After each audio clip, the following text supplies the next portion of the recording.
থেকে উঠেছি ওই 6:30 পৌনে 7টা নাগাদ। তারপরে বাসি কাজকর্ম সেরে দেখো মায়ের চা নিয়ে চলে এসেছি। আর এদিকে মেয়ের দুধ গরম করে দুধ মুড়ি দিয়ে দিলাম। আজকে সকালে দুধ মুড়ি দিলাম, কেননা বেলায় একটু ভাত খাবে বলে সকালটাতে একটু দুধ মুড়ি দিলাম। তো চলো, এই যে দিয়ে দিয়েছি। আর সকালবেলায় বাবা 7টা থেকেই আজকে প্রচণ্ড রোদ্দুর খা খা করছে বাইরে। তো মেয়েটা দেখো ঘেমে স্নান করে গেছে, তাই দেখছিলাম যে মুখ টুক ধুয়ে এসছে, তাও ঘেমে গেছে। তো বলছে মাম্মা তুমি খাইয়ে দাও। আনছি না, তুই বসে বসে খা ফ্যানটা চালিয়ে, কেন গরম রয়েছে তো।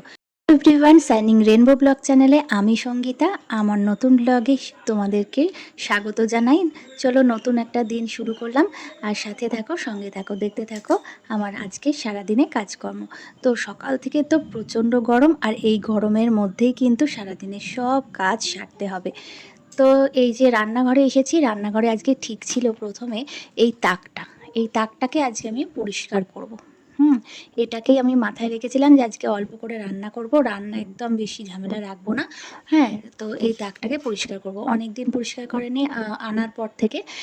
তো ওপরে যা যা কৌটোবাটা দেখছো এগুলোকে নামিয়ে পরিষ্কার করে, আর এখানে দুটো পাতা আছে কাপড়, তো সেইগুলোকে নামিয়ে কাচবো। তো এটাই ঠিক করে রেখেছি আর কি, দেখা যাক হয় কি না, সারাদিনের কাজ সারার পরে, রান্না সারার পরে হয় কি না। আর এই যে প্রেশারে বসালাম অড়হর ডাল। তোমরা কে কে খাও জানিও, অড়হর ডাল আমাদের বাড়িতে সবাই খুব ভালো খায়। অড়হর ডালটা সেদ্ধ বসালাম।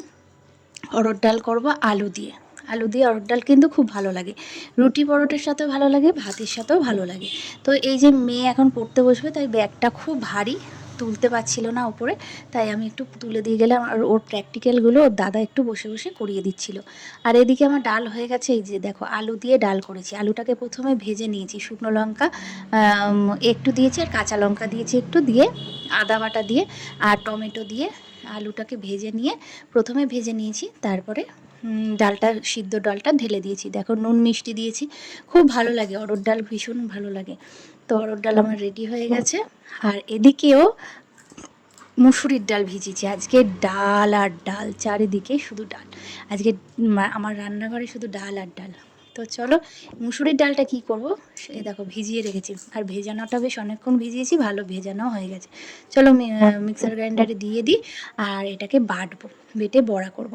মুসুরির ডালে বড়া করব, তাই জন্য এই যে মিক্সিতে নিয়ে নিচ্ছি মুসুরির ডালটা, আর একটু নুন আর মিষ্টি দিয়ে বাটবো, বুঝেছো? নুন মিষ্টি দিয়ে বাটলে কিন্তু ভালোই লাগে। তো চলো বন্ধুরা, একার সংসারে একার মতন করে মানে গুছিয়ে কাজ কিন্তু আমাদের গৃহিণীদের করতেই হয়। আর বিশেষ করে যারা আমরা ঘরে শুধু বাচ্চা নিয়ে একাই থাকি, আর সব কাজগুলো একাই করতে হয় গুছিয়ে। তো মানুষ এমন এক একজন আছে যারা বলে যে না, এইটুকুনি কাজের মানে কি আর আছে, এইটুকুনি তো কাজ, এ আর না করার কি আছে। কিন্তু হ্যাঁ, যারা এইভাবে গুছিয়ে করে না একা, তারাই জানে যে কতটা কষ্ট হয়। তো চলো, বড়াগুলো আমার রেডি হয়ে গেছে, দেখো ভাজা হয়ে গেছে। এই ভাজা বড়া দিয়ে আজকে করব, যে পটল আর আলু কেটেছি দেখলে, পটল আলুর তরকারি করব এই বড়াগুলো দিয়ে, খুব ভালো লাগে কিন্তু। আর এই ভাজতে আমি বড়া ভাজতে দুটো বড়া খেয়ে নেওয়া, এটা আমার অভ্যাসে আছে। তোমরা কেউ কিছু মনে করো না বন্ধুরা, আর কে কে খাও সেটাও জানিও, ঠিক আছে? আমার বেশ ভালো লাগছিল, আমি খেলাম।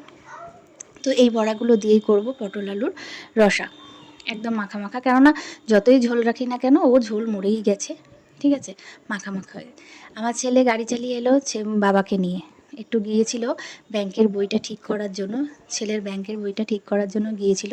তো এই রোদ্দুরের মধ্যে যেতে হয়েছে, কেন বিকেলবেলায় ও পড়ে আসতে দেরি হবে, সেই কারণে সকালবেলায় কাজটা সারতে গিয়েছিল। তবে আবারও একদিন যেতে হবে, একদিনে হলো না। তো এই যে বড়াগুলো দিয়ে দিচ্ছি ঝোলের মধ্যে, ভেবেছিলাম একটু ঝোল ঝোল রাখবো, বুঝেছো? কিন্তু হলো না, সেই ঝোলটা মরেই গেল। ঝোল একদম মরে গিয়ে মাখা মাখাই হয়ে গেল, সব ঝোলগুলো ওই বড়ার মধ্যেই টেনে নেয়। তো দুপুরে খাওয়া দাওয়া শেয়ার করলাম না তোমাদের সাথে, সোজা মানে বিকেল হয়ে গেছে, এখন 5:30 মতো বাজে। মেয়ে ঘুমাচ্ছে, মেয়ে একটু দেরি করেই আজকে ঘুমালো, গরমে ঘুমাতে পারছিল না। তো আমি চলে এলাম গাছগুলো জল দিতে। গাছগুলো দেখি বন্ধুরা, মানে পাতাগুলো মুড়িয়ে গেছে, এমন অবস্থা। রোদ জল দিচ্ছি দুবেলা, তারপরও কি অবস্থা, এত রোদের তাপ না হবে না বলো? আর সব গাছগুলো একটু ভালো করে জল দিলাম। জানি এক্ষুনি বৃষ্টি হবে না, এই তাপ তো থেকেই যাবে। বৃষ্টি যে কবে হবে ভগবানই জানে শুধু। হ্যাঁ, এখানে শুধু রোজ একটু করে হাওয়া দেয়, মেঘ করে হাওয়া দেয় আর মেঘটা কেটে যায়, আর বৃষ্টি টিষ্টির কোনো দেখা মেলে না। তো গাছগুলোর ভীষণ কষ্ট এত রোদের তাপে, বলো তো এদের কত কষ্ট। এই তো মাত্র এইটুকু জল, এই জলটুকু আর কতক্ষণ থাকে, গোড়া তো পুরো শুকিয়েই যায়। দেখতে দেখতে সন্ধে হয়ে গেছে, গুড ইভিনিং জানাই সবাইকে।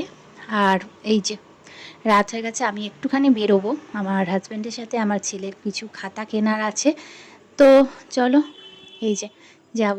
আর সুন্দর এই মিষ্টি সন্ধেটা সবাই উপভোগ করো। এই যে সবাইকে জানাই এখনই গুড নাইট জানিয়ে দিচ্ছি, কারণ আমি ব্লগটা এখানেই শেষ করব।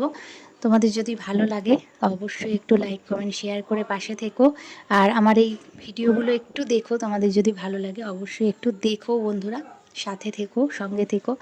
অবশ্যই একটু ভিডিওগুলো সবাই দেখো, হ্যাঁ, একটু লাইক কমেন্ট শেয়ার করো।